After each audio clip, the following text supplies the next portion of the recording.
तो चलिए फ्रेंड्स, तो आज हम लोग आगे कंटिन्यू करते हैं। जैसे कि आप लोग देख पा रहे हैं मेमोरी 3.0 लिखा हुआ है। इससे पहले हम लोग मेमोरी 1.0 और मेमोरी 2.0 ऑलरेडी डिस्कस कर चुके हैं। मेमोरी 2.0 तक मैंने आप लोग को बता दिया था सेकेंडरी स्टोरेज के बारे में। काफ़ी हद तक हम लोग डिस्कशन ऑलरेडी कर चुके थे उसमें हम लोगों ने ट्रैक्स के बारे में भी डिस्कशन किया था, सेक्टर्स के बारे में भी डिस्कशन किया था। इन सारी चीज़ों के बारे में हम लोगों ने डिस्कशन कर लिया था। तो अब ये जो पॉइंट्स हैं, इन्हीं पॉइंट्स को हम लोग और इलेबरेट करके धीमे धीमे आगे बढ़ेंगे और छोटी छोटी चीज़ों के बारे में भी डिस्कशन आगे कंटिन्यू करेंगे, जिससे रिलेटेड आप लोगों से क्वेरीज की जाती हैं। देखिए, मैं पहले भी बोल चुका हूँ, मैं फिर से ये बात रिपीट कर रहा हूँ कि ये जो वीडियो सेशंस हैं आपके, जो सीरीज ऑफ वीडियो सेशंस हैं आपके, ये सब के सब केवल और केवल इसलिए आपके लिए बनाए जा रहे हैं, केवल और केवल एग्जामिनेशन के पर्पज से नहीं, कुछ सर्टेन नॉलेज भी आपको बेसिक लेवल पे मिल सके, इसके लिए भी बनाए जा रहे हैं। तो अब समझ लीजिए, एक तरह से जो मैं अब आगे बताने जा रहा हूँ, कुछ सर्टेन बेसिक्स जो होती हैं उसके ही रिगार्डिंग है आपका। चलिए, तो अब आगे बढ़ते हैं हम लोग। मेमोरी 3.0 ये हम लोग ऑलरेडी डिस्कस कर चुके हैं, तो मैं अब इसमें दोबारा नहीं जाऊंगा कि भाई हमारा प्राइमरी मेमोरी में कौन कौन से पार्ट होते हैं, सेकेंडरी में कौन कौन से पार्ट होते हैं, ये 4 हमारे बेसिक पार्ट होते हैं, ये सब हम लोग ऑलरेडी डिस्कस कर चुके हैं। मेमोरी 1.0 में भी हुआ है, मेमोरी 2.0 में भी हो चुका है ये। तो अब हम लोग आगे बढ़ते हैं। अच्छा भाई, अब हम लोग डिस्कशन जो करेंगे वो अब हम लोग डिस्कशन करेंगे सेकेंडरी स्टोरेज के बारे में। ठीक है फ्रेंड्स, तो अब डिस्कस करते हैं।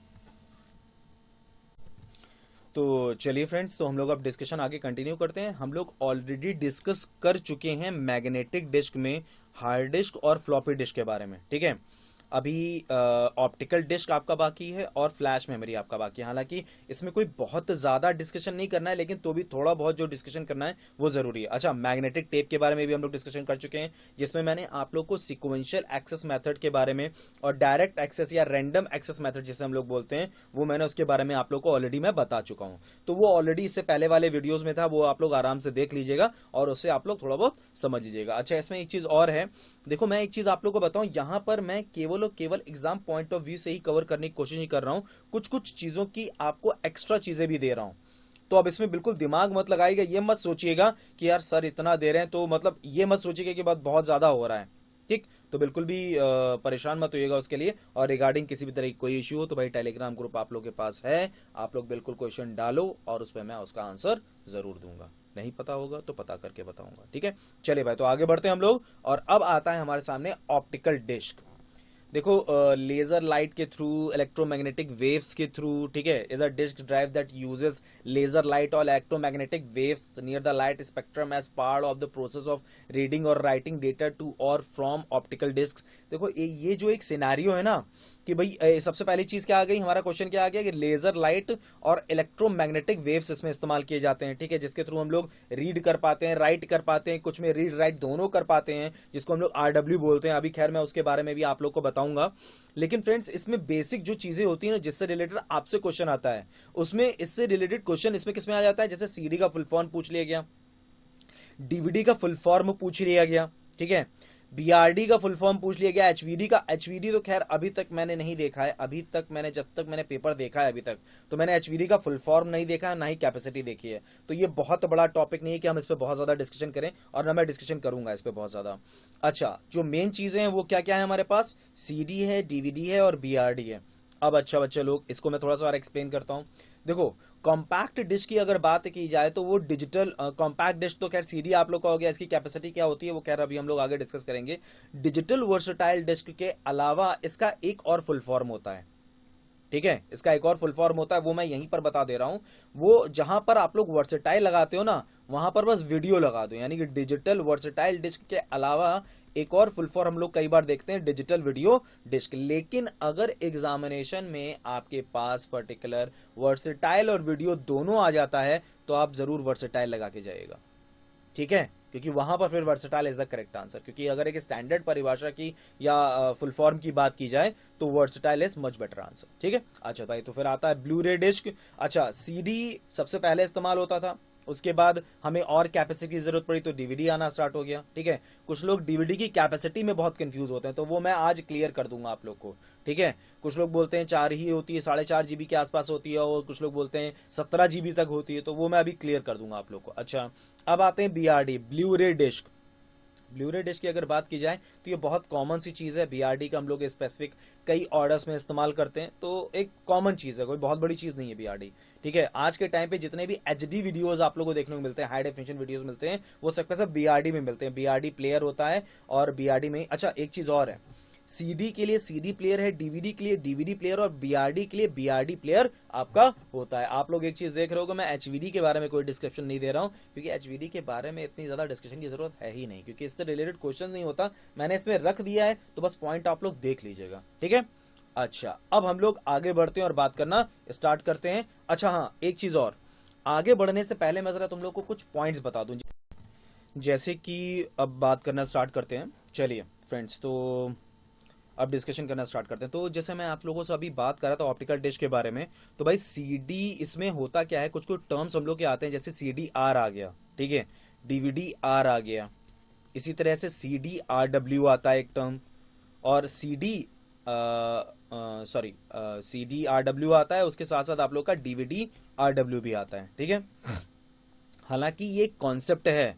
अब इसमें सी डी आर की अगर बात करें तो कॉम्पैक्ट डिश तो रहेगा, लेकिन ये जो आर होता है, ये आर आपका कहलाएगा रिकॉर्डेबल, रिकॉर्डेबल, ठीक है।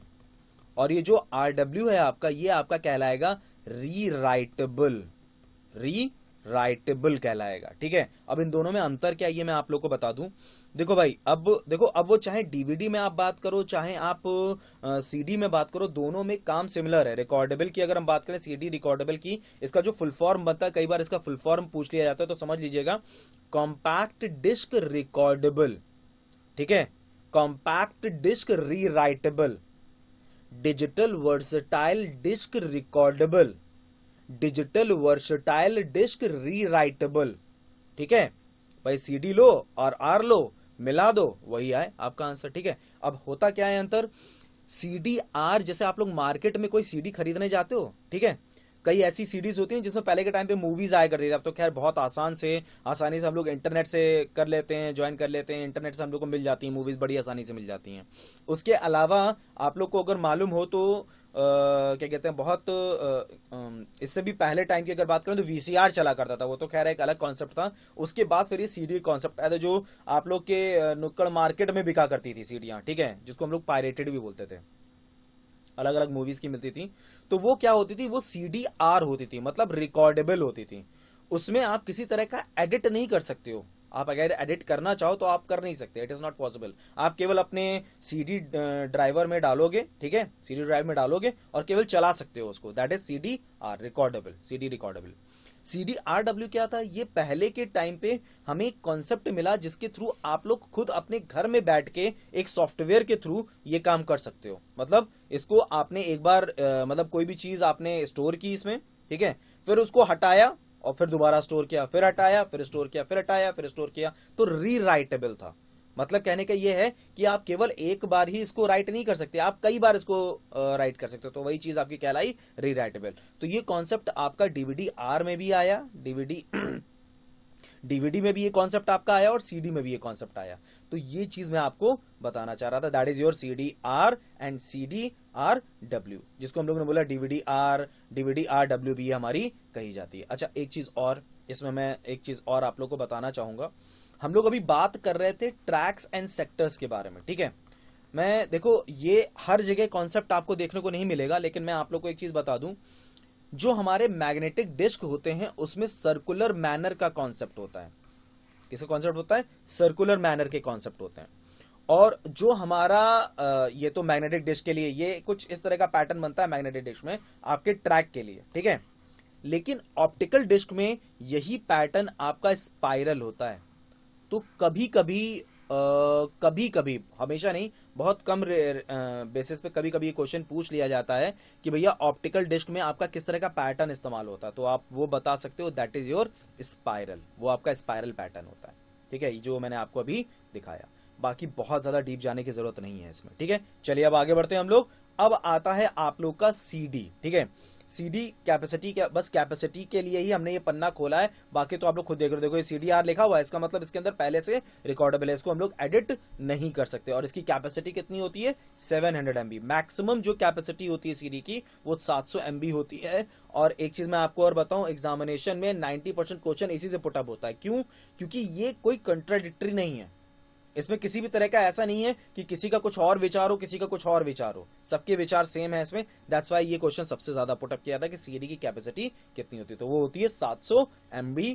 और ये ऑप्टिकल स्टोरेज का ही आपका एग्जांपल है, वी ऑल नो दैट, ठीक है, सेकेंडरी स्टोरेज में ऑप्टिकल स्टोरेज का एग्जांपल है। चलिए भाई नेक्स्ट आगे कंटिन्यू करते हैं। डीवीडी, जो मैंने अभी आप लोगों से बोला था कि भाई यहां पर कई कंफ्यूजन है लोगों के जहन में, तो वो कंफ्यूजन मैं दूर करने के लिए यहां पे लेकर आया हूं। देखो वैसे एक स्टैंडर्ड की अगर हम बात करें तो डीवीडी की जो कैपेसिटी होती है वो 4.7 GB ही होती है। अगर आप लोग नॉर्मली मार्केट में देखोगे तो वो 4.7 GB होती है, क्योंकि वो सिंगल साइडेड सिंगल लेयर होती है, ठीक है। लेकिन अगर आप बोलोगे मार्केट में जाके कि सिंगल साइडेड डबल लेयर या डबल साइडेड सिंगल लेयर या डबल साइडेड डबल लेयर अगर आप लोगे जाके, तो आपकी जो मैक्सिमम कैपेसिटी बनती है वो बनती है 17.08 GB तक, ठीक है। अगर आप लोग इसको गूगल पे भी सर्च करोगे तो आप लोग को यही दिखाई देगा, जिसमें सबसे छोटी अगर कैपेसिटी बोली जाए तो डीवीडी में मिलती है 4.7 GB, ठीक है। एक स्टैंडर्ड कैपेसिटी आपकी ये होती है जो कि सिंगल साइडेड सिंगल लेयर होती है, सिंगल साइडेड सिंगल लेयर। और 8.5 GB जो होती है वो होती है सिंगल साइडेड डबल लेयर। और 9.4 GB आपकी होती है double sided single layer.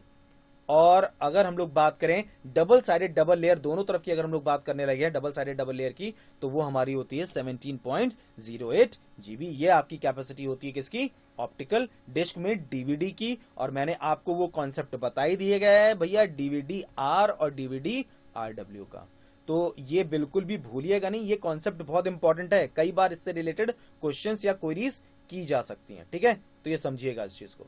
So that is DVD R and DVD RW।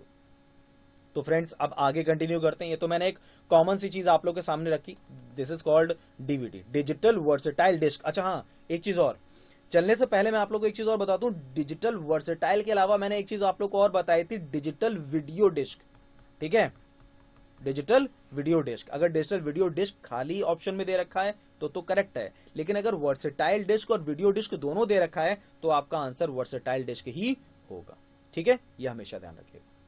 चलिए फ्रेंड्स, तो अब नेक्स्ट आगे हम लोग कंटिन्यू करते हैं।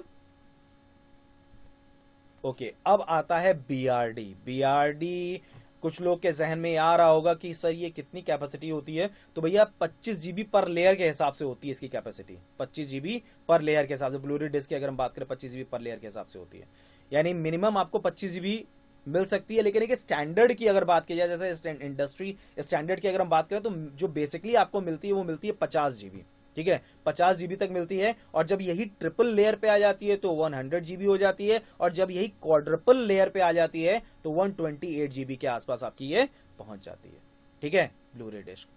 तो अब क्वेश्चन ये पुटअप होता है कि पर्टिकुलरली अगर हम लोग बात करें तो सबसे पहले हमारा क्या आएगा, ब्लू-रे डिस्क की अगर हम बात करें, सिमिलर डीवीडी के ही होता है, देखने में बिल्कुल डीवीडी जैसा लगता है, बस इसमें अंतर केवल इतना होता है कि इसमें क्योंकि कैपेसिटी ज्यादा होती है तो आप एचडी वीडियोस जो आपके होते हैं, एचडी वीडियोस या हाई डेफिनेशन वीडियोस होते हैं, या फिर 4K वीडियोस, अब आज के टाइम पे तो एचडी वीडियोस भी छोटे पड़ गए 4K के आगे, तो वो सारे वीडियोस आप लोग इसमें इंस्टॉल क्या लोड किए जा सकते हैं, स्टोर किए जा सकते हैं, तो बेसिकली हम इसका इस्तेमाल कर सकते हैं। चलिए फ्रेंड्स, तो ये हो गया आप लोग का क्या, बीआरडी। और अब आपके सामने आता है, मैं फिर से एक बात बताना चाहूंगा, इससे रिलेटेड क्वेश्चंस अभी तक मैंने नहीं देखे हैं, ठीक है। अगर आप में से किसी को दिखाई दे तो प्लीज मुझे उसका स्नैपशॉट जरूर टेलीग्राम ग्रुप पे भेजिएगा, ठीक है।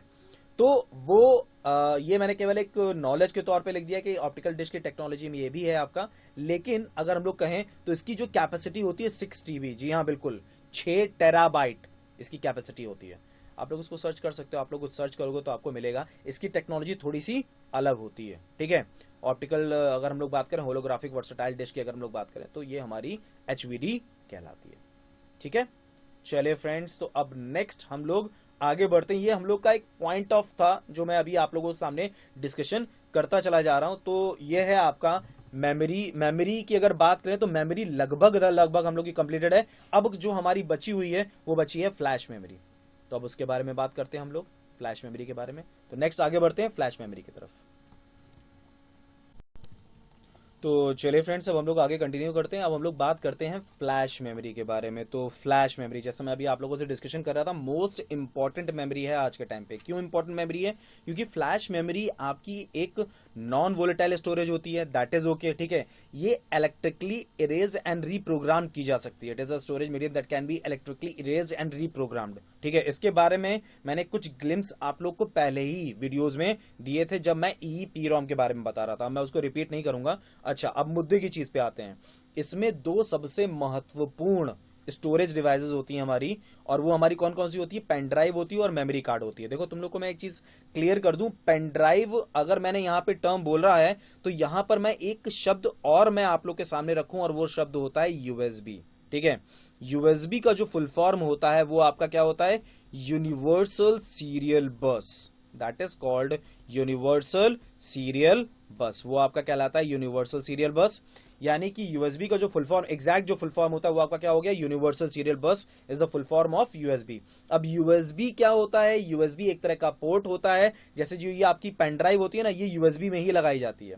बेसिकली यूएसबी 2.0, 2.0, 3.0 में आपकी इसका इस्तेमाल किया जाता है। वो थोड़े वर्जन्स में थोड़ा सा डिफरेंस है, वो एक वही चीज है कि मतलब वर्जन्स में थोड़ा थोड़ा डिफरेंस है, थोड़ा थोड़ा फीचर्स में डिफरेंस आ जाता है। तो अब इसी को हम लोग आगे और कंटिन्यू करते हैं और बात करते हैं भाई। तो भाई पेन ड्राइव को हम लोग यूएसबी में लगा के ही इस्तेमाल करते हैं। ऑब्वियस ही बात है, ये इस तरह का पोर्ट होता है, वो यूएसबी में आपका लगाया जाता है। कंप्यूटर में एक जगह होती है, पोर्ट होता है, वो उस पोर्ट में हम लोग इसको लगाते हैं और यूज करते हैं। अच्छा, ये एक चीज और मैं बताऊं, ये आज के टाइम पे सबसे ज्यादा यूज होने वाला पोर्टेबल स्टोरेज डिवाइस है। इसमें और मेमोरी कार्ड में कह सकते हैं कंपटीशन है, क्योंकि एक चीज मैं आपको बताऊं, मेमोरी जो आपका पेन ड्राइव होता है, पेन ड्राइव तो हम लोग यूएसबी के थ्रू डायरेक्टली पोर्ट में लगाया और यूज करना स्टार्ट कर दिया, लेकिन मेमोरी कार्ड के लिए अलग से एक स्लॉट होता है आपका। ये भी एक तरह की आपकी नॉन वोलेटाइल स्टोरेज होती है, और वो स्लॉट्स आपको डिजिटल कैमरास में, मोबाइल फोन्स में, लैपटॉप कंप्यूटर्स में, MP3 प्लेयर्स में, वीडियो गेम कंसोल्स में ऑलरेडी लगा हुआ मिलता है, ठीक है। अगर आपको, जिसको हम लोग कार्ड रीडर बोलते हैं, मेमोरी कार्ड रीडर जिसको हम लोग बोलते हैं, वो जो लगा हुआ स्लॉट होता है उसको हम लोग मेमोरी कार्ड रीडर बोलते हैं। अगर आप लोग इसको इस्तेमाल करना चाहते हो यूएसबी के थ्रू, तो यूएसबी कार्ड रीडर भी आते हैं। तो यूएसबी कार्ड रीडर के थ्रू भी हम इसका इस्तेमाल कर सकते हैं। यूएसबी कार्ड रीडर्स आपके होते हैं, अगर आप लोग ढूंढोगे तो आप लोग को बिल्कुल मिलेगा। यूएसबी कार्ड रीडर्स होते हैं जिसमें ये आप लोग जो आपके मेमोरी कार्ड्स होते हैं उनको बस लगाते हैं उसके अंदर, और उसके थ्रू हम लोग इसको इस्तेमाल कर सकते हैं। माइक्रो SD कार्ड्स होते हैं, तो और थोड़े से बड़े भी पहले के टाइम पे इस्तेमाल होते थे मेमोरी कार्ड्स, वो सबके लिए अलग अलग स्लॉट्स दे रखा होता है उस यूएसबी कार्ड रीडर के अंदर, ठीक है। तो कई तरीके हैं, आप यूएसबी के थ्रू भी मेमोरी कार्ड को यूज कर सकते हो, ठीक है। यूएसबी पोर्ट के थ्रू भी यूज कर सकते हो, उसके लिए एक अलग डिवाइस आपको इस्तेमाल करनी पड़ेगी, कार्ड रीडर। और अगर आप डायरेक्टली यूज करना चाहते हो तो डिजिटल कैमरा, मोबाइल फोन्स में तो सभी लोग यूज करते हो। मोबाइल फोन्स में तो नॉर्मली सभी मोबाइल फोन्स में आपको मेमोरी कार्ड रीडर के, मतलब मेमोरी कार्ड के लिए अलग से एक स्लॉट मिलता है जिसमें आप लोग लगा सकते हो उसको। तो भैया ये आज के टाइम पे सबसे ज्यादा यूज होने वाली मेमोरी है आज के टाइम पे, और ये पोर्टेबल होती है। सबसे इंपॉर्टेंट चीज ये है, जितनी अच्छी और तेजी से वर्क कर सकती है, उससे बढ़िया चीज इसके साथ ये है कि ये पोर्टेबल है आपकी device, that is your portable device. Portable मतलब समझते हैं ना, कहीं भी ले जा सकते हैं आप लोग। ये तो भैया जेब में रखो चले जाओ, और ये तो लगभग सभी के मोबाइल फोन में पड़ी ही होती है आज के टाइम पे। तो सस्ती भी काफी है, ठीक है। सस्ती भी काफी, मतलब फ्री नहीं है, लेकिन थोड़ी बहुत तो सस्ती है ही, ठीक है। तो भाई यहां पर आप लोग का अब कंप्लीट होता है मेमोरी का होल ऑफ सिलेबस, जिसमें हम लोग जो डिस्कशन करना चाहते थे वो सारा का सारा डिस्कशन हम लोग ने कंप्लीट कर लिया है, लगभग, ठीक है। अब देखो, कोई भी टॉपिक कभी भी कंप्लीट नहीं होता, ठीक है। तो ये तो आप कह ही नहीं सकते, और मेमोरी तो खैर बहुत बड़ा चैप्टर है। चलो भाई, तो ये यहां पर हम लोग का मेमोरी कंप्लीट होता है, और अब मैं आप लोगों से बात करना स्टार्ट करता हूं CPU के बारे में। अभी मैंने आप लोगों से बोला था ना कि CPU के बारे में हम लोग डिस्कशन करेंगे। कुछ पॉइंट्स जो मैं ऑलरेडी डिस्कस कर चुका हूं, ऐसा नहीं कि मैंने बिल्कुल नहीं डिस्कस किया CPU के बारे में, थोड़ा बहुत डिस्कस किया था, बस उसी को पॉइंट वाइज हम लोग डिस्कस और आगे थोड़ा सा ब्रीफली कर लेते हैं बस, ठीक है। चलिए फिर आगे बढ़ते हैं और बात करना स्टार्ट करते हैं अपना। तो फ्रेंड्स, जैसे कि हम लोग ऑलरेडी डिस्कशन कर चुके हैं, और फ्लैश मेमोरी के साथ हम लोग का मेमोरी कंप्लीट हो चुका है। अगर थोड़ा सा एक ग्लिम्स हम लोग देख सकते हैं, तो भाई ये मेमोरी का पूरा आर्किटेक्चर था, ये हम लोगों ने कवर किया है, और कुछ चीज़ें हम लोगों ने कवर कर ली हैं। और आगे थोड़ा सा मैं रजिस्टर के बारे में भी बताऊंगा। जब मैं CPU के बारे में बताऊंगा तो उसी में फिर मैं रजिस्टर्स के बारे में बताऊंगा। और कैश मेमोरी हम लोग ऑलरेडी पीछे वाले वीडियो में डिस्कस कर चुके हैं, ठीक है। चलिए, तो अब अब हम लोग नेक्स्ट आगे कंटिन्यू करते हैं। मतलब कि अब मैं सीपीयू के बारे में डिस्कशन करूं, लेकिन उससे पहले एक मैं कुछ फाइल सिस्टम के बारे में आप लोगों को बताना चाहता हूं।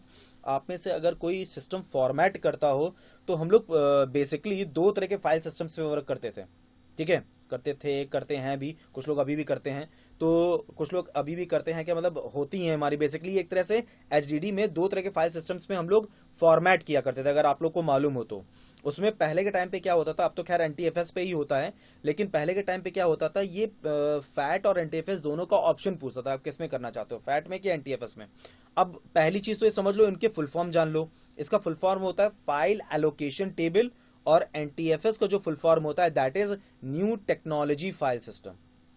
New technology file system. अच्छा, इसको मैं थोड़ा सा और अगर एलैबोरेट करके आपको समझाऊं फाइल एलोकेशन टेबल के बारे में और न्यू टेक्नोलॉजी फाइल सिस्टम के बारे में, तो बस केवल एक डिफरेंस में बस इसको समझिएगा कि फाइल एलोकेशन टेबल उतना सिक्योर नहीं होता जितना सिक्योर आपका एनटीएफएस होता है, ठीक है।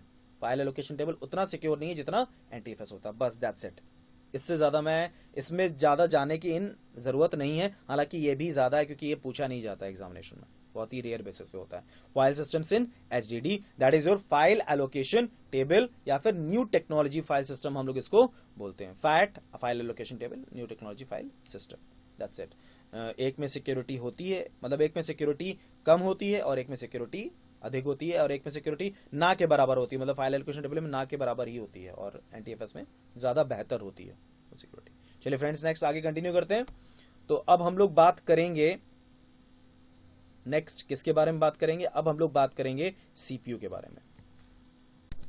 चलिए फ्रेंड्स, तो अब मैं सीपीयू के बारे में आगे बात करने के लिए आपके सामने कुछ एक डायग्राम टाइप का मैंने रखा हुआ है। हालांकि ये मैं डिस्कशन लगभग अपनी सारी क्लास में करता हूं, क्योंकि मैं यहां पर आप लोग को स्पेसिफिकली बताना चाहता हूं कि जो हम लोग सोचते हैं वो असल में वो नहीं होता है, वो अलग है और ये अलग है। कई बार हम लोग जो सोचते हैं वही एग्जैक्टली नहीं मिल पाता, हम लोग को अलग अलग चीजें देखने को मिलती हैं, ठीक है। तो बस वही मैं बताने की कोशिश कर रहा हूं यहाँ पे। अब यहाँ पर नॉर्मली मैं बच्चों से जो क्वेश्चन करता हूं, मैं कहता हूं भैया मुझे ये बता दो सीपीयू क्या होता है। तो लोगों के जहन में अभी भी यही है कि ये जो बॉक्स है हमारा, दिस इज कॉल्ड सीपीयू। तो भाई ये मैंने इससे पहले वाले वीडियो में भी क्लियर किया था कि ये हमारा सीपीयू नहीं कहलाता है, ठीक है। तो अब पहला क्वेश्चन तो ये पुटअप होता है कि भैया ये क्या कहलाता है, तो ये आपका कहलाता है सिस्टम यूनिट। आज ही एक काम करना, इंटरनेट पे जरा सर्च करना और सिस्टम यूनिट करके जरा लिखना और देखना इस तरह का कैबिनेट बन के आता है कि नहीं आता है, ठीक है। बाकी तो आप लोग चीजों को जानते हो, ये मॉनिटर हो गया, ये आपका कीबोर्ड हो गया, ये माउस हो गया, ठीक है। तो that is your system unit. अच्छा, इस सिस्टम यूनिट को जब आप लोग ओपन करते हो तो आपके सामने एक बोर्ड आता है, ठीक है। ठीक, ये क्या आता है आपके सामने, एक बोर्ड आता है। उस बोर्ड के जस्ट नीचे, मतलब उस बोर्ड की अगर हम लोग बात करें तो उस बोर्ड की अगर हम लोग बात करें तो वो बोर्ड हम लोग को किस तरह से वर्कआउट करता है डिस्कस करते हैं। तो सबसे पहले तो फ्रेंड्स समझो कि वो बोर्ड कहलाता क्या है। वो बोर्ड आपका कहलाता है motherboard, that is called motherboard. हर कोई जानता है, ये कॉमन चीज है, हर कोई जानता है इसके बारे में कि वो हमारा क्या कहलाता है, मदरबोर्ड कहलाता है। मैं यहाँ पर ये बताने की कोशिश कर रहा हूं कि सिस्टम यूनिट के अंदर हमारा सीपीयू किस लोकेशन पे होता है, ठीक है। तो अब अगर हम लोग देखें तो वो मदरबोर्ड, जो मदरबोर्ड होता है उसी के जस्ट ऊपर एक इंटरनल फैन लगा होता है, ठीक है। उसी इंटरनल फैन के जस्ट नीचे एक छोटी सी चिप होती है, बस वही चिप आपकी कहलाती है सीपीयू, जिसे हम लोग बोलते हैं सेंट्रल प्रोसेसिंग यूनिट, और इसको ब्रेन ऑफ द कंप्यूटर भी कहा जाता है। कुछ जगहों पे आप इसको ये भी लिखा हुआ देखोगे, it is a brain of the computer, क्योंकि प्रोसेसर है, दिमाग है कंप्यूटर का, उसके बगैर हमारा कंप्यूटर बेकार है, वो कुछ भी नहीं कर सकता। इनपुट करता है, प्रोसेसर प्रोसेस करता है, आउटपुट हमें डिस्प्ले दिखाता है, और इन सबके साथ जो मिलके वर्कआउट करता है, जो शुरुआत से लेके एंड तक रहता है, वो हमारा होता है storage, that is your memory, ठीक है। अच्छा, एक चीज मैं तुम लोग को और बता दूं, जिसमें अगर हम लोग बात करना स्टार्ट करें तो ये जो सीपीयू होता है, दिस सेंट्रल प्रोसेसिंग यूनिट, ये जो सीपीयू की अगर हम लोग बात करें तो अब सीपीयू आपको समझ में आ गया व्हाट इज सीपीयू। यानी इस सीपीयू को हम लोग बोलते हैं या तो प्रोसेसर, या फिर ये कहलाता है क्या, micro processor. Either you can call it micro processor, ठीक है। जो सीपीयू होता है वो कुछ इस तरह से देखने में लगता है, ये आपका होता है, ये थोड़ा सा बड़ा बना हुआ है, लेकिन हालांकि ये छोटी चिप होती है, इतनी बड़ी होती है ये चिप, ठीक है, इतनी बड़ी होती। कुछ वो मदरबोर्ड की डिजाइनिंग पे डिपेंड करता है, उसकी सर्किट डिजाइनिंग पे डिपेंड करता है कितनी बड़ी आपकी मेमोरी, सॉरी सीपीयू बड़ी हो सकती है। ठीक है, तो इस तरह से इतनी बड़ी होती है, लगभग चिप के बराबर होती है आपकी, और ये जितनी छोटी होती जाती है उतनी बेहतर होती जाती है, ऐसा कहा जाता है। ठीक है, तो भाई ये कोर i5 है, कोर i7 है। ठीक है, core i5, core i7, core 2 duo, dual core, quad core, octa core, Pentium P4, Pentium P3, ये सारे सारे हमारे क्या हैं, एक तरह के प्रोसेसर्स के एग्जाम्पल ही हैं। तो फ्रेंड्स, मैं जो आप लोग को बताने की कोशिश कर रहा था वो शायद आप लोग समझ पाए हों कि ये हमारा सीपीयू नहीं कहलाता, ये हमारा सिस्टम यूनिट कहलाता है। सीपीयू जो होता है वो हमारा, इसके अंदर जो मदरबोर्ड होता है उसके जस्ट ऊपर जो इंटरनल फैन लगे होते हैं उसके नीचे एक छोटी सी चिप होती है, दैट इज कॉल्ड सीपीयू। चलिए फ्रेंड्स, अब हम लोग आगे बढ़ते हैं और सीपीयू में ये जो हम लोग डिस्कशन कर रहे थे इसी को थोड़ा सा और एलैबोरेट करके समझते हैं, पॉइंट वाइज समझते हैं इन सब चीज़ों को। ठीक है, चलिए, तो सबसे पहले CPU is the brain of the computer, ये एक कॉमन सा फिनोमिना है, हर कोई जानता है इसके बारे में। अच्छा, मेन जो चीज़ है ना वो चीज़ ये है कि इससे रिलेटेड कई बार क्वेश्चन आता है कि वो is the brain of the computer. तो भाई CPU is the brain of the computer, CPU का फुल फॉर्म क्या होता है ये मैं बताना भी नहीं मुझे लगता है ज़रूरत समझता हूँ, क्योंकि ये आज के टाइम पे बच्चा बच्चा जानता है, सेंट्रल प्रोसेसिंग यूनिट। ठीक है, अच्छा, इसमें थोड़ा सा हम लोग एक पार्ट पे और आते हैं, मैं आप लोग को एक पार्ट और बताऊं। The most common measure of CPU speed is the clock speed. ठीक है, which is measured in megahertz और गीगाहर्ट्ज, मतलब फ्रीक्वेंसी को नापने के लिए हम इसका इस्तेमाल करते हैं। तो भाई सीपीयू की स्पीड जो नापी जाती है, अगर हम लोग एक नॉर्मल टर्म में बोले तो हम लोग कह सकते हैं MHz और GHz में नापी जाती है। यानी कि अगर एक तरह से बोला जाए तो आज के टाइम पे हम किस में नाप रहे हैं, गीगाहर्ट्ज में हम लोग इसको नाप रहे हैं। किस पे नाप रहे हैं, गीगाहर्ट्ज में हम लोग इसको नाप रहे हैं। और आगे आने वाले समय में क्या, मतलब वो तो खैर हम लोग अब नाप ही रहे हैं, वो टेराहर्ट्ज तक भी आ चुकी है आप लोग के, टेराहर्ट्ज पे भी हम लोग इसको नाप ही रहे हैं। ठीक है, अच्छा, लेकिन देखो एग्जामिनेशन में आप लोग के लिए gigahertz megahertz is sufficient, not more than that. ठीक है, ये सफिशिएंट है, इससे ज्यादा जाने की जरूरत नहीं है। बस इतना समझो, सीपीयू की जो स्पीड नापी जाती है किसमें नापी जाती है, उसकी फ्रीक्वेंसी की जो स्पीड होती है वो किसमें नापी जाती है। हालांकि हर्ट्स क्या होता है, फ्रीक्वेंसी की स्पीड ही नापने की एक यूनिट होती है हर्ट्स, तो उसी में फिर हम लोग सीपीयू की अगर बात करें, सीपीयू की जो क्लॉक स्पीड होती है वो नापी जाती है आपकी किसमें, मेगाहर्ट्ज और गीगाहर्ट्ज में। अच्छा, अब सीपीयू के बेसिक 3 कंपोनेंट्स हैं। ठीक है, सबसे पहला आपका क्या होता है सीपीयू की अगर हम बात करें तो सीपीयू का सबसे पहला कंपोनेंट होता है अरिथमेटिक लॉजिक यूनिट। नाम ही आधा काम बता दिया उसने, अरिथमेटिक लॉजिक यूनिट, यानी कि अरिथमेटिक से रिलेटेड ऑपरेशंस, सॉरी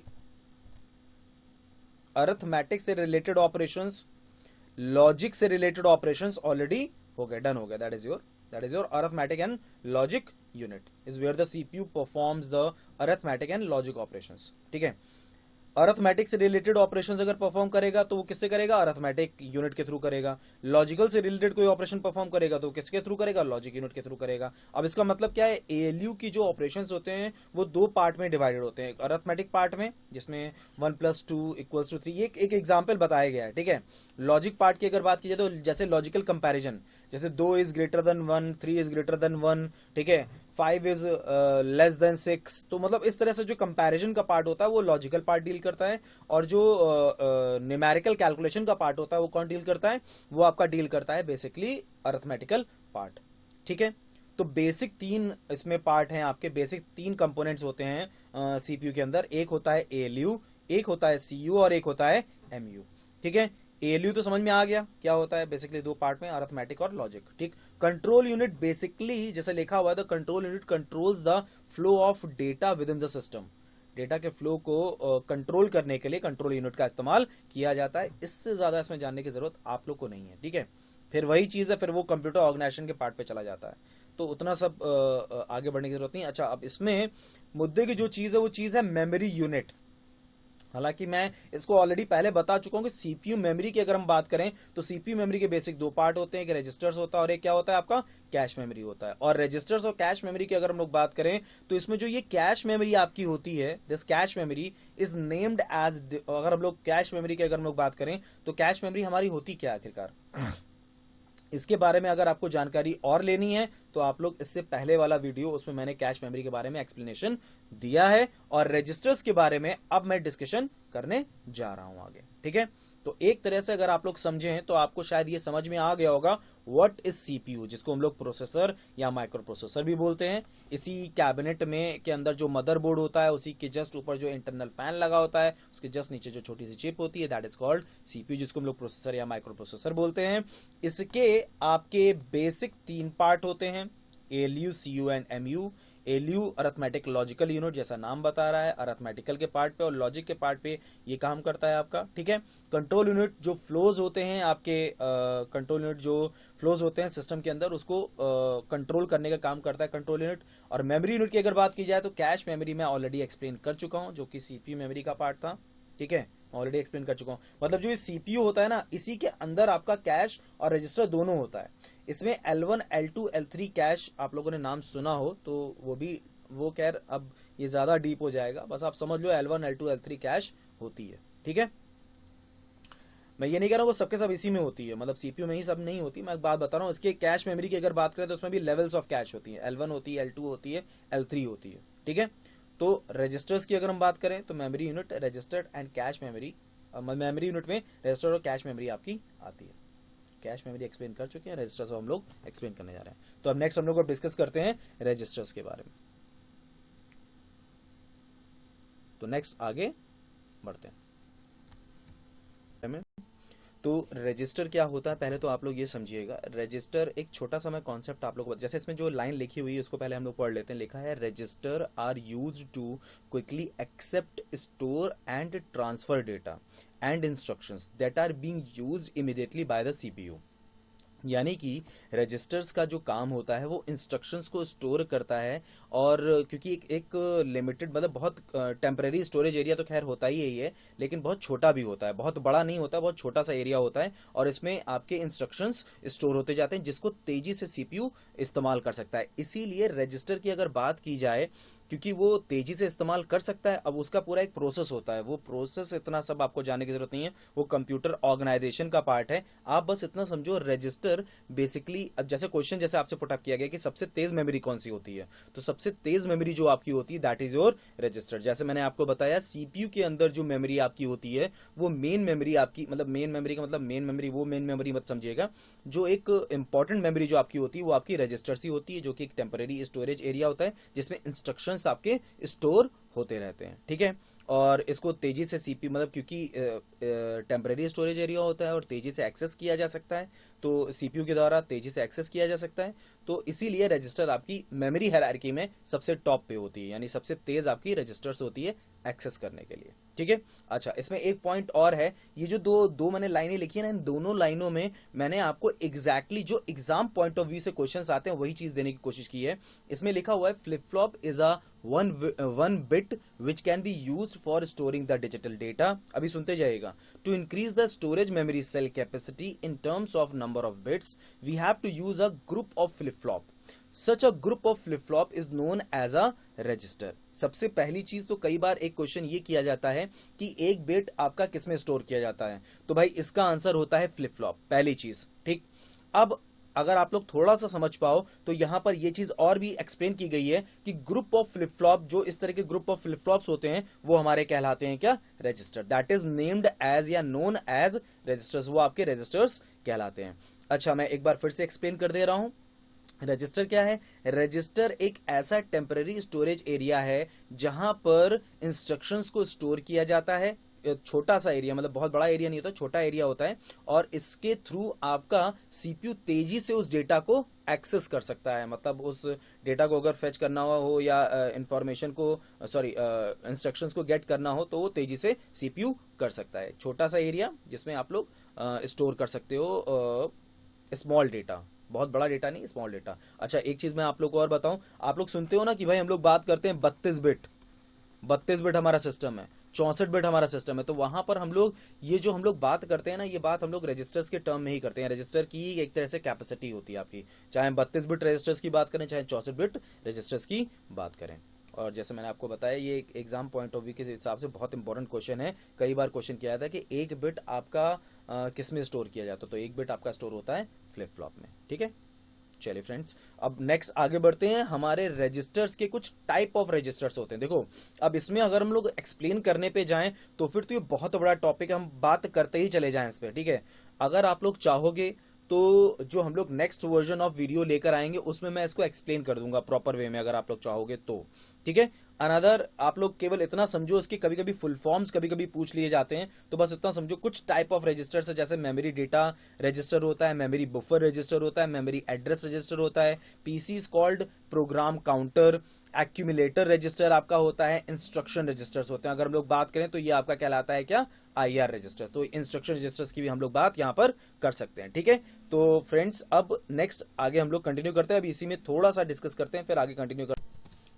तो फ्रेंड्स, जैसा कि मैंने अभी आपको बताया कि मेमोरी टाइप्स ऑफ रजिस्टर्स में कुछ स्पेसिफिक रजिस्टर्स मैंने आप लोग को केवल फुल फॉर्म बताया है, इसमें बहुत ज़्यादा एक्सप्लेन नहीं किया है, ठीक है।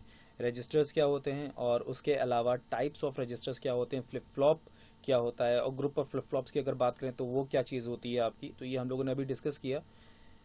अब हम लोग नेक्स्ट आगे की तरफ बढ़ते हैं। रजिस्टर्स का पार्ट यहीं पर अब ड्रॉप करते हैं, आगे बढ़ते हैं हम लोग। तो नेक्स्ट जो अब हमें डिस्कशन करना है, वो अब हमें डिस्कशन करना है एक्सटेंशन फाइल्स के बारे में, ठीक है। अब एक्सटेंशन फाइल्स पे अब हम लोग डिस्कशन आगे कंटिन्यू करते हैं।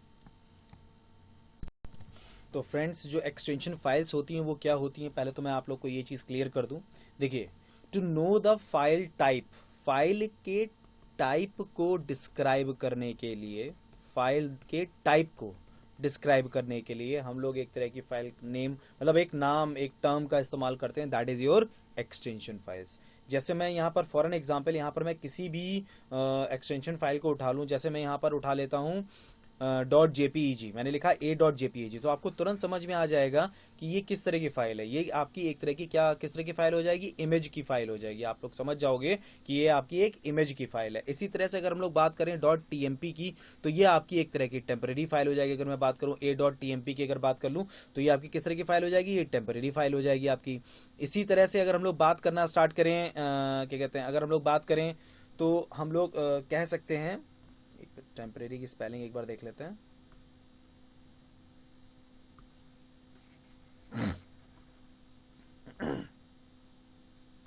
सॉरी, थोड़ा सा टाइम ले रहा हूं मैं, तो ये असल में, ठीक है, that is the spelling of temporary.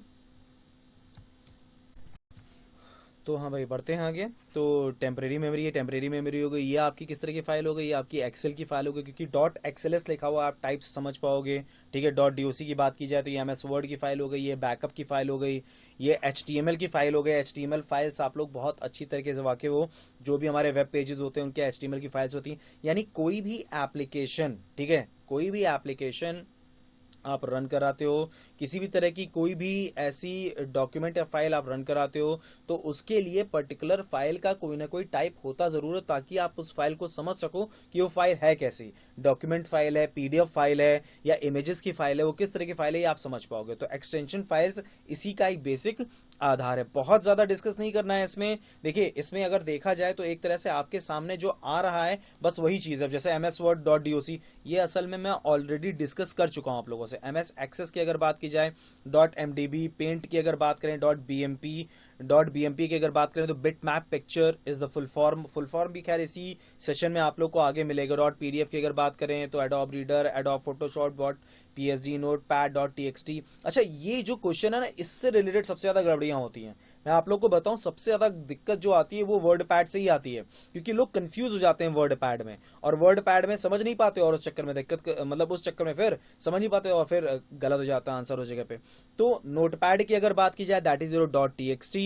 Word pad की अगर बात करें तो वो आपका हो जाएगा रिच टेक्स्ट फॉर्मेट। इसी तरह से टेम्परेरी फाइल्स की अगर हम लोग बात करें तो वो आपकी होगी TMP, यानी कि .tmp आपका हो जाएगा, that is your temporary files. Corel Draw के लिए .cdr, बैकअप फाइल्स के लिए .bak, इसी तरह और भी है एक्सटेंशन फाइल्स। अब आप खुद भी सोच सकते हो कि जितनी भी हमारे पास एप्लीकेशंस होंगे या टर्म्स हम लोग इस्तेमाल करेंगे, उसकी कुछ ना कुछ एक्सटेंशन फाइल तो आपकी होगी ही होगी। जैसे .jpg आपका इमेज एक्सटेंशन फाइल्स है, GIF है, TIF है, .png है, ठीक है। ये अलग अलग आपकी कुछ स्पेसिफिक एक्सटेंशन फाइल्स होती हैं जो अलग अलग तरीके से हम लोग इस्तेमाल करते हैं। ऑडियो एक्सटेंशन फाइल्स आप लोग की होती हैं, शॉकवेव। अब इसमें देखो फुल फॉर्म भी कई बार क्वेश्चन पुटअप किया जाता है, जैसे डॉट जेपीईजी की बात की गई, यहाँ फुल फॉर्म पूछा गया डॉट जेपीईजी में जेपीईजी स्टैंड्स फॉर, तो वहां पर आंसर आ जाएगा joint photographic export group. Dot PNG में PNG stands for portable network graphic. Dot GIF में GIF stands for graphic interchange format.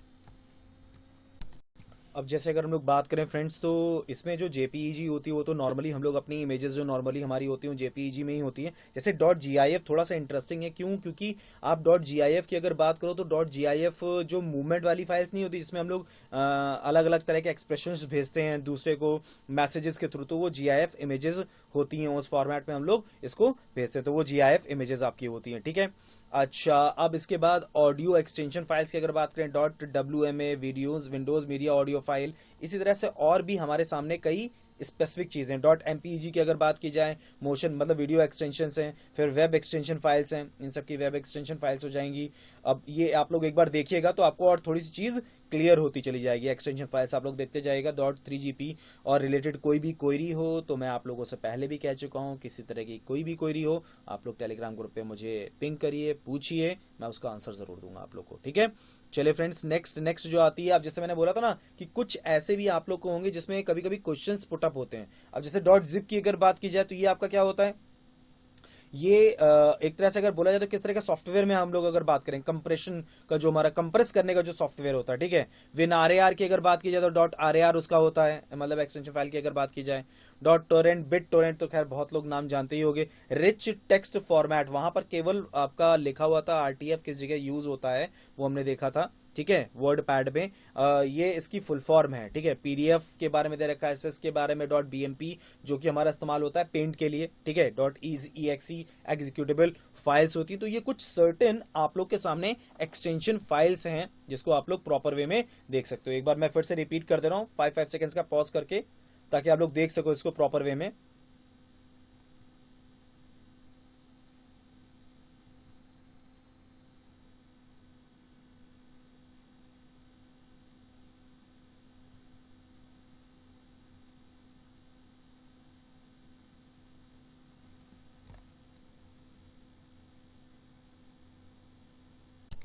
अच्छा, इस पॉइंट पे मैं एक चीज और आप लोग के साथ डिस्कस करना चाहता हूँ। इसमें मैंने पीएनजी के बारे में कुछ नहीं बताया था आप लोग को, वो मिस कर गया था, सॉरी, मैं उसके लिए एक्सट्रीमली सॉरी। पीएनजी में क्या होता है, जैसे इमेजेस होती है ना, कि आपने इमेजेस बनाई, जैसे मैंने अपना चेहरा बनाया, अब इसके पीछे मैं बैकग्राउंड चेंज करना चाहता हूँ तो मैंने बैकग्राउंड कोई भी लगा लिया वहां पर। मतलब इन शॉर्ट में बैकग्राउंड आप किसी भी तरह के आप चाहते हो कि मैं जैसे अभी इस वक्त आप लोगों से बात कर रहा हूँ, आप लोग देख रहे हो, तो मैं इसमें पीछे की तरफ कोई भी एक इमेज लगा लूँ, अलग अलग तरह की इमेजेस लगा लूँ, तो वो एक तरह से पोर्टेबल नेटवर्क ग्राफिक, मतलब पीएनजी हम लोग इमेजेस का इस्तेमाल उसके लिए करते हैं। मतलब बैकग्राउंड हम लोग चेंज कर सकते हैं, वो हमारी पीएनजी इमेजेस होती हैं। अब अगर आप लोग देखोगे तो पीएनजी इमेजेस की जो क्वालिटी होती है वो भी बहुत बेहतर होती है। जैसे जेपीईजी में अगर हम लोग देखेंगे तो वो नॉर्मली उसमें हम लोग बैकग्राउंड इमेजेस नहीं नॉर्मली चेंज करते हैं, या नहीं चेंज कर, मतलब नहीं चेंज होती है। पीएनजी में हम लोग ये काम कर सकते हैं पोर्टेबल नेटवर्क ग्राफिक्स के अंदर, मतलब पीछे की तरफ बैकग्राउंड इमेजेस चेंज हो सकती हैं। तो ये कॉमन सी चीजें हैं, जो जो चीजें कॉमन लग रही हैं वो चीजें मैं आप लोगों के साथ डिस्कस करता चल रहा हूं। तो अब नेक्स्ट जो हम लोग डिस्कस करेंगे, that is your abbreviation related to computers. अब कुछ एब्रीविएशंस के बारे में जानकारी कर लें, ये हम लोग जानकारी अब हम करते हैं। एब्रीविएशंस मतलब जैसे आप लोग समझ पा रहे हो, फुल फॉर्म्स। चलिए फ्रेंड्स, तो आगे बढ़ते हैं। अब जैसे पीडीएफ का तो मैं ऑलरेडी पहले ही बता चुका हूँ, पोर्टेबल डॉक्यूमेंट फॉर्मेट आप लोग का होता है, ठीक है, डॉट पीडीएफ के रूप में आप लोग को पता चल गया है। बीएमपी का भी आप लोग को फुल फॉर्म पता ही चल गया, लेकिन इस तरह से आपको कई फुल फॉर्म्स देखने को मिल जाएंगे। अब जैसे हम लोग अगर आगे बढ़े तो AIFF, ये आपका एक तरह का फुल फॉर्म ही बता रहा है, ऑडियो इंटरचेंज फाइल फॉर्मेट, एक तरह का ऑडियो फाइल फॉर्मेट होता है। बाकी देखो वही सब चीजें, अलग अलग चीजें हैं, ठीक है। अब जैसे एनसाई की अगर बात करें तो अमेरिकन नेशनल स्टैंडर्ड इंस्टीट्यूट होता है। AIF आप लोगों का क्या हो गया, ये तरह का ऑडियो फाइल फॉर्मेट हो गया, ये एक तरह क्या हो गया, ऑडियो फाइल फॉर्मेट।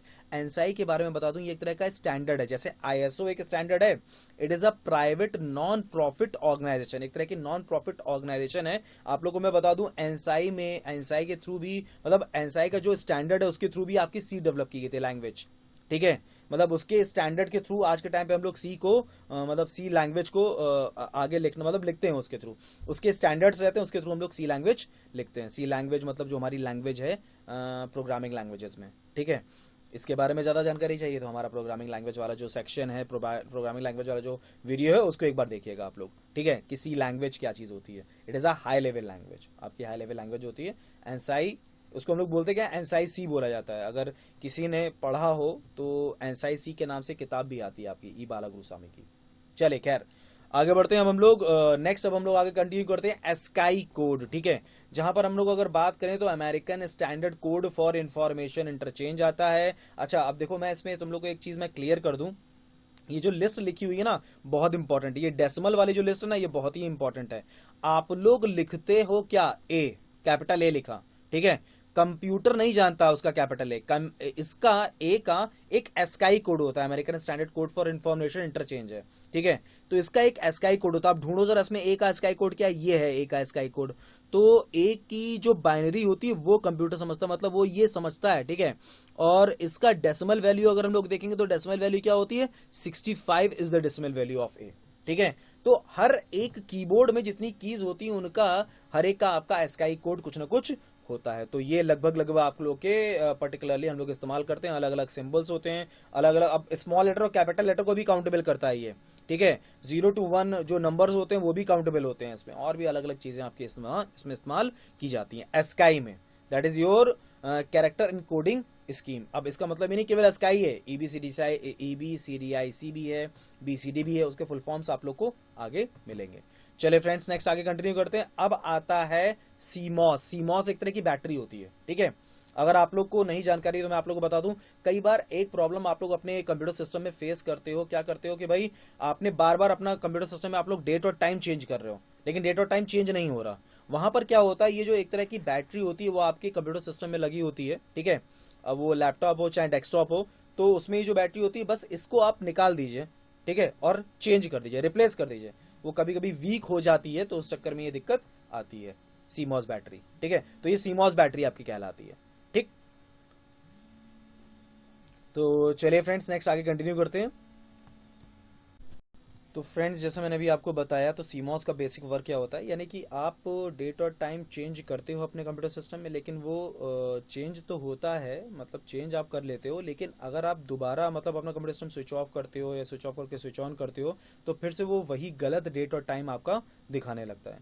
तो वो कई बार ऐसा होता है, जैसे आपकी घड़ी नहीं होती, घड़ी में सेल वीक हो जाते हैं तो सेल आप लोग चेंज करते हो, तो उसी तरह से इसमें भी समझ लीजिए एक तरह से सेल की तरह ही दिखता है आपका, ठीक है। तो that is your CMOS battery, बहुत साधारण भाषा में समझा रहा हूं मैं ये, ठीक है। That is your CMOS, complementary metal oxide semiconductor. इससे रिलेटेड जो क्वेश्चंस ज्यादातर आते हैं वो केवल इतना आता है कि भैया सीमॉस का फुल फॉर्म बता दो, दैट्स इट। इससे ज्यादा कोई और बहुत ज्यादा क्वेश्चन नहीं आते। अच्छा अब आता है आपका HDMI, ठीक है। HDMI जैसे प्रोजेक्टर आप कनेक्ट करना चाहते हो, प्रोजेक्टर के थ्रू आप डिस्प्ले करना चाहते हो, ठीक। प्रोजेक्टर के थ्रू आप डिस्प्ले करना चाहते हो तो उसके लिए आपका एक तरह का पोर्ट होता है, ये HDMI पोर्ट होता है।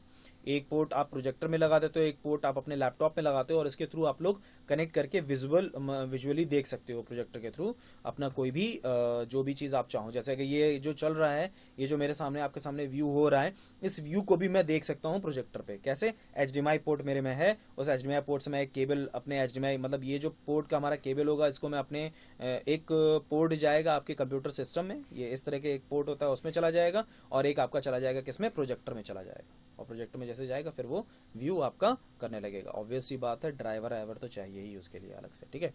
HDMI का फुल फॉर्म कई बार पूछा जाता है, that is your high definition multimedia interface. चलिए फ्रेंड्स नेक्स्ट आगे कंटिन्यू करते हैं। अब आता है अनइंटरप्टेबल पावर सप्लाई, मतलब कहने का यह है यूपीएस जिसे हम लोग बोलते हैं, पावर बैकअप के लिए इस्तेमाल किया जाता है, बस इससे ज्यादा इसमें जानने की जरूरत नहीं है। यूपीएस आपका किस लिए इस्तेमाल होता है, पावर बैकअप के लिए, ठीक है। तो जैसे अगर आपकी इलेक्ट्रिसिटी चली जाती है तो आप इसमें अपने डिवाइसेस के सॉकेट्स लगा सकते हो जिसके थ्रू आपको पावर बैकअप मिल सकता है, ठीक है, एक लिमिटेड टाइम तक। अनलिमिटेड के लिए फिर ऑनलाइन यूपीएस पे आपको जाना पड़ता है, फिर यानी कि वो फिर कॉस्टली हो जाता है, फिर वो काफी कॉस्टली हो जाता है, ठीक। तो मतलब थोड़ा सा अगर आप चाहो तो आप थोड़ा सा कॉस्टली रहता है, लेकिन आप फिर काफी टाइम तक के लिए बैकअप ले सकते हो यूपीएस के थ्रू भी, वो ऑनलाइन यूपीएस होते हैं, ठीक है। अच्छा, अब आता है वाईफाई, वायरलेस फिडिलिटी। वाईफाई कैसे हम लोग यूज करते हैं, कैसे वर्क करते हैं, ये सब कुछ मैं समझा चुका हूं। बस इसमें केवल इतना समझ लो वाईफाई का फुल फॉर्म क्या होता है, that is your wireless fidelity. और ये आपकी जो टेक्नोलॉजी होती है रेडियो वेव्स में हम लोग इस्तेमाल करते हैं, मतलब रेडियो वेव्स का इसमें इस्तेमाल होता है।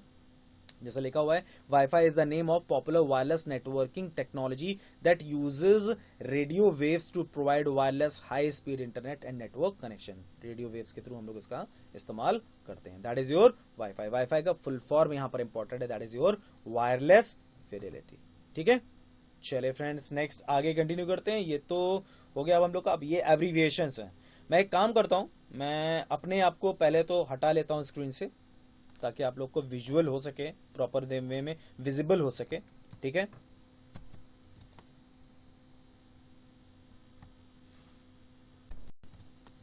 मैं 5-5 मिनट का पॉज कर दे रहा हूं। देखिए इसमें वो भी चीजें हैं जो मैंने अभी डिस्कस भी की हैं आपसे। ये एआरपी एक तरह का प्रोटोकॉल होता है, आपका एड्रेस रिजोल्यूशन प्रोटोकॉल होता है। एनसीआईबी अमेरिकन नेशनल स्टैंडर्ड इंस्टीट्यूट, ठीक है, एलियो अरिथमेटिक लॉजिक यूनिट, ऐसे कई अलग अलग तरह के आपके सामने आते चले जाएंगे full forms. Code division multiple access है ये आपका, this is your code division multiple access. Code division multiple access, ठीक है।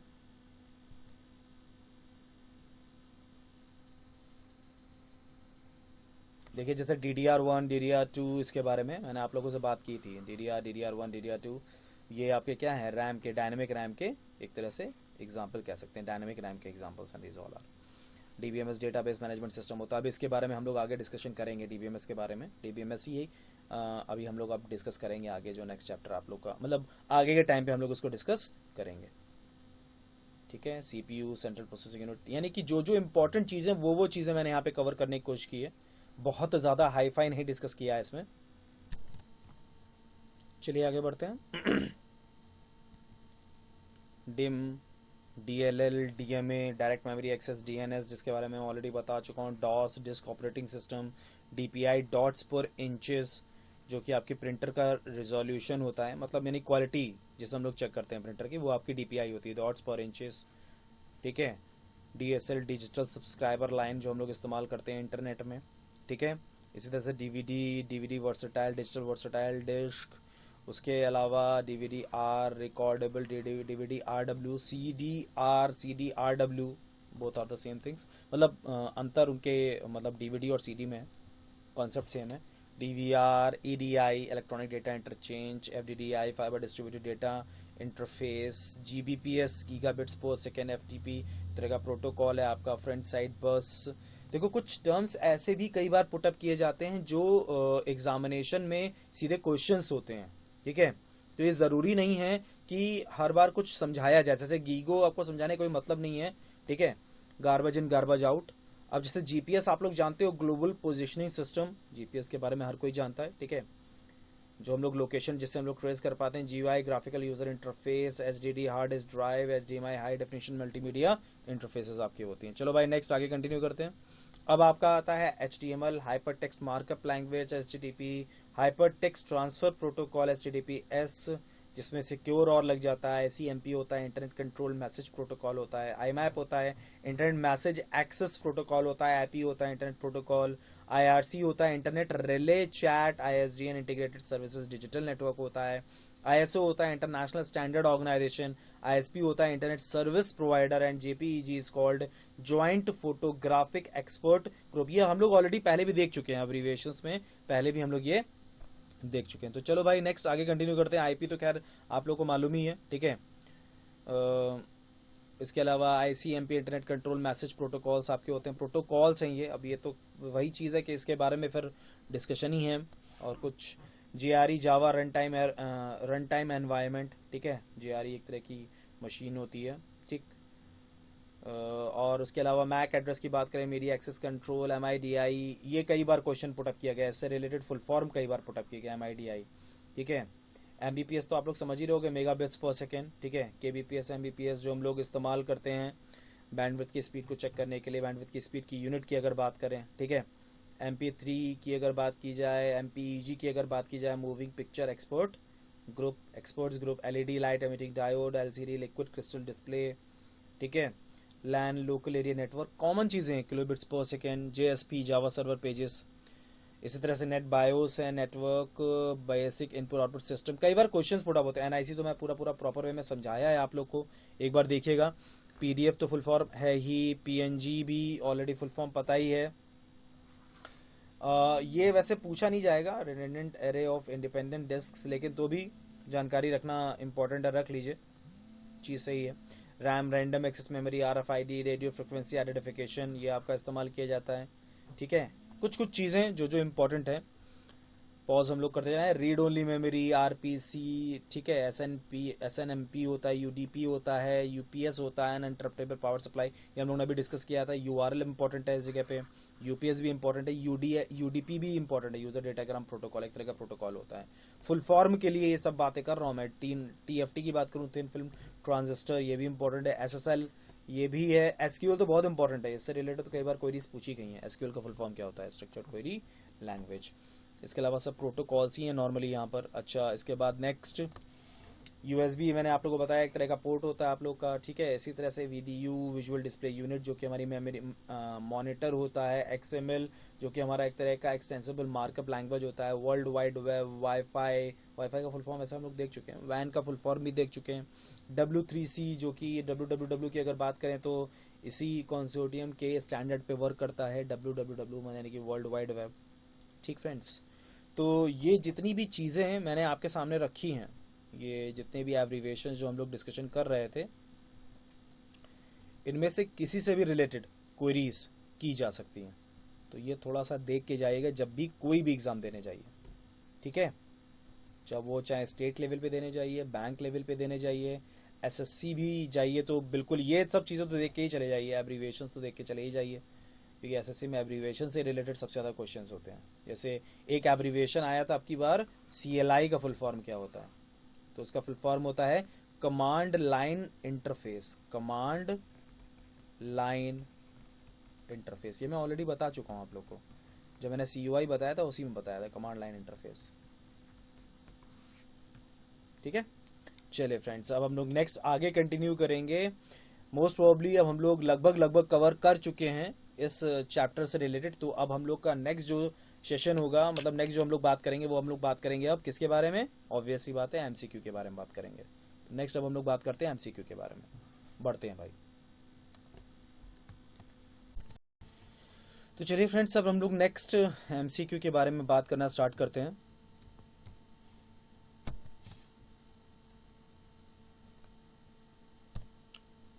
बढ़ते हैं MCQ की तरफ। चलिए फ्रेंड्स, सबसे पहला क्वेश्चन हमारे सामने आता है ये, what is the full form of GUI? बहुत ही आसान क्वेश्चन है। इंटरफेसेस में, जैसे मैंने आप लोगों को याद हो, विंडोज में मैंने बताया था कि बेसिकली दो तरह के इंटरफेसेस की हम लोग बात करते हैं, एक GUI की बात करते हैं और एक CUI की बात करते हैं। तो भाई अब आप लोग को समझ में आ गया होगा यहाँ पे आंसर क्या होगा। बिल्कुल सही जवाब है, graphical user interface is the correct answer. जिसमें एग्जांपल्स मैंने आप लोग को बताए थे, आज के टाइम पे जितने भी ऑपरेटिंग सिस्टम है सबके सब हमारे GUI इंटरफेस पे ही वर्कआउट करते हैं। चलिए फ्रेंड्स, नेक्स्ट आगे बढ़ते हैं। Now which of the following is the extension file of word pad? में से कौन वर्ड पैड की एक्सटेंशन फाइल है? देखिए फ्रेंड्स, यहाँ पे लोग .doc में बहुत कंफ्यूज होते हैं, ठीक है, और .txt में। तो मैं बता दूं, .doc MS वर्ड के लिए होता है, .xls MS एक्सेल के लिए, .ppt आपका MS पावर पॉइंट के लिए होता है। तो भाई यहाँ पर जो आंसर आपका आ जाएगा दैट इज योर .rtf, और RTF का फुल फॉर्म होता है रिच टेक्स्ट फॉर्मेट, ठीक है फ्रेंड्स। चलिए नेक्स्ट आगे कंटिन्यू करते हैं। अब आपका आता है what is the capacity of HVD? ये मैं ऑलरेडी बता चुका हूँ। 700 MB की अगर बात की जाए तो ये CD की कैपेसिटी होती है। 4.7 GB से लेके 17 GB के बीच में ये DVD की कैपेसिटी होती है। तो बट ऑब्वियस सी बात है, यहाँ पे आंसर क्या आपका हो जाएगा? 6 TB is the correct answer. जी हाँ, सबसे बड़ी है कैपेसिटी आपकी। खैर मैंने इसके बारे में बहुत ज़्यादा डिस्कशन नहीं किया, क्योंकि इससे रिलेटेड बहुत ज़्यादा क्वेरीज नहीं होती है। मैक्सिमम टू मैक्सिमम यही क्वेश्चन होता है और कुछ नहीं। चले भाई नेक्स्ट आगे कंटिन्यू करते हैं। Pen drive is an example of, pen drive किसका एग्जाम्पल है? हालांकि क्वेश्चंस बहुत ही आसान हैं, मतलब जो क्वेश्चंस जो मैंने आप लोग को पढ़ाया उसी से रिलेटेड क्वेश्चंस कर दिए आप लोग के सामने।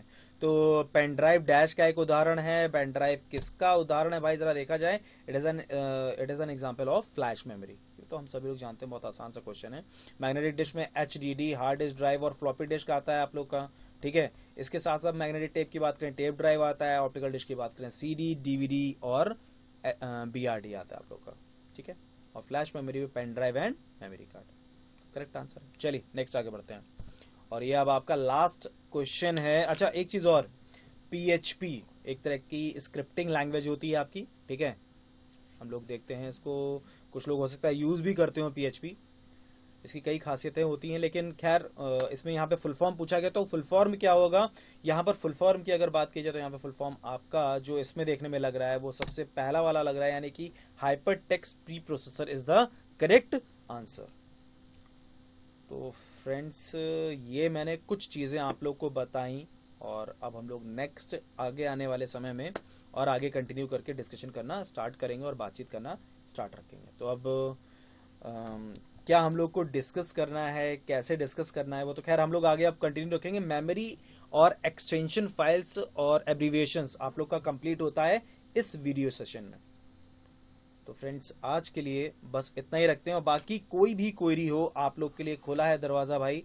हेमंत महिंद्रा नाम के टेलीग्राम ग्रुप पे आप लोग आइए, अपनी कोई भी क्वेरी हो आप लोग बिल्कुल रख सकते हैं, मैं उसको देखूंगा। अगर ऐसा लगता है कि भाई उसका क्वेश्चन का आंसर आप लोग को इन वीडियोस में नहीं मिला है तो जरूर मैं उसके बारे में बात करूंगा आप लोगों से, ठीक है। इसमें मैं आपको फिर से रिपीट कर दे रहा हूँ, रजिस्टर मैंने थोड़ा कम बताया है, उसकी वजह है जरूरी, ठीक है। उतने से ज्यादा बहुत रेयर बेसिस पे कभी पुटअप किया जाता है। बाकी अगर आप लोग चाहोगे तो जो नेक्स्ट आप लोग का वीडियो गुरु का मैं कंप्यूटर का सेशन लेकर आऊंगा, जो नेक्स्ट वर्जन लेकर आऊंगा, उसमें फिर उसको ऐड कर दूंगा अगर आप लोग की फरमाइश होगी तो, ठीक है। अदरवाइज उतना सफिशिएंट है, और अगर इससे ज्यादा कहीं पूछा गया तो प्लीज मुझे उसके स्नैपशॉट जरूर भेजिएगा ग्रुप पे, ठीक है। मैं ये नहीं कह रहा हूँ, मैं चैलेंज नहीं कर रहा हूँ, अगर ऐसा होगा तो मैं नेक्स्ट वर्जन में जरूर डाल दूंगा, फिर मैं फिर जरूर उसको थोड़ा सा एक्सप्लेन करके रख दूंगा उस जगह पे, ठीक है।